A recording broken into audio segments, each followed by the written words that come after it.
Dame in gospodje, spoštovani gostje, dobrodošli na najlepšem koščku zame naše slovenske obale v mojem domačem Strunjanu.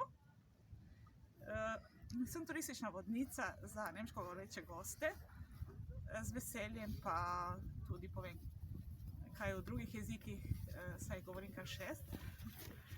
In kako rečeno, nahajamo se v Strunjanu in ni naključje, da sem ob tem kamnu tukaj. Tale kamen sredi strunjanske plaže ima en poseben značaj. In sicer do tega kamna, od bivše Lambade pa do tega kamna, je bil nekoč sanatorij oziroma okrevališče za vojake italijanske, ki so prišli iz Prve svetovne vojne. In do te meje, ta kamen je bil meja, do kjer so se lahko gibali takrat.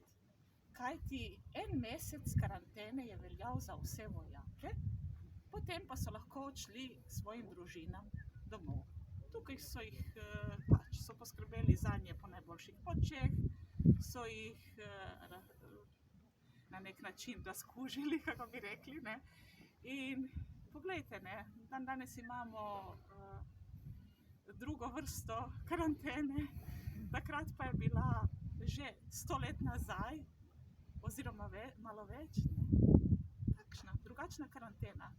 Prav tako v Strunjanu, na najlepšem delu slovenske obale, za mano je Piran, pred mano je Štivža, edina slovenska morska laguna, desno so Soline, zadaj je Vila Tartini. Dobrodošli in odkrijte še kakšno čudovito zgodbo, kot je tale na naši prelepi slovenski obali.